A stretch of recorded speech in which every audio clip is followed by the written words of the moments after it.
Hi there, Sandra Parker here, and today I want to answer a question that somebody asked me yesterday, which is, why do I feel miserable when I try to drink less?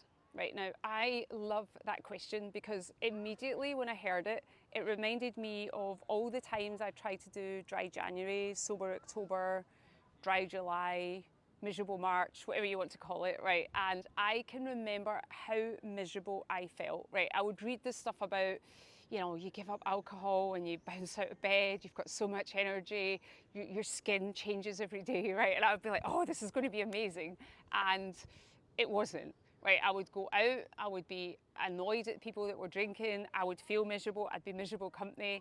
And when I was at home on my own, all these like uncomfortable thoughts and emotions would come up, and I was convinced that like not drinking was absolutely horrendous and there was no way in hell I was going to be able to not drink. Here's what I want to share. With the benefit of hindsight, having now not drank for 7 years, it's not that taking alcohol away makes you miserable. It's because we've been in a pattern of using alcohol to numb out.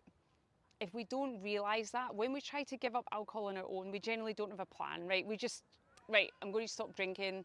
We're fully resolved. We hope for the best, right? That motivation will wear off quite quickly. And let's say you have superhuman willpower, right? And you're like, no, Sandra, I can push through. Let's say you have a few days when you're not drinking. If your normal witching hour for wine is like 6 o'clock at night, or whatever time it is, you get to that time and it doesn't feel good, right? And what people don't realize is when they focus on trying to not drink, they focus 100% on not drinking. So it's all about, did you drink, did you not drink, did you drink less, how are you getting on cutting it down?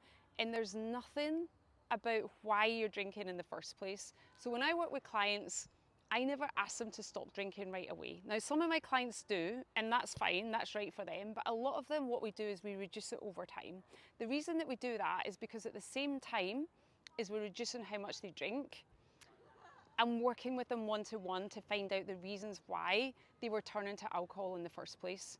And it could be stress, it could be a bereavement, it could be boredom, it could be loneliness, it could be sadness, it could be lots of different things, right?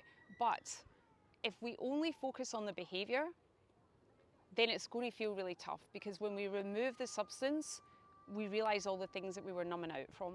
So know that, I want you to just remember that if you've tried to not drink and it's felt horrible, it's felt miserable, and that's made you feel even more stuck, I just want you to know that it doesn't need to be like that, right? There is a way to get control over alcohol where you can actually feel better about yourself.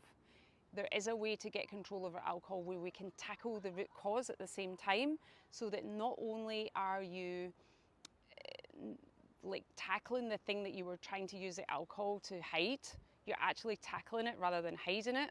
Because, drinking alcohol to solve a problem is a bit like taking a painkiller if you've got an infected tooth, right? It might give you a bit of temporary relief, but the underlying issue doesn't go away and it actually gets worse. So once you know that it's not about you being a miserable person, it's not about alcohol being amazing, it's actually that you've been using it for a certain purpose, and to be able to break free from that pattern, from that behavior, that dependency, whatever you want to call it, we need to tackle the root cause as well. So if this resonates with you, please feel free to subscribe to my channel. And if you would like to chat to me about the challenges that you're facing with alcohol, then there'll be a link below where you can book a call. Have a fabulous day. Thanks.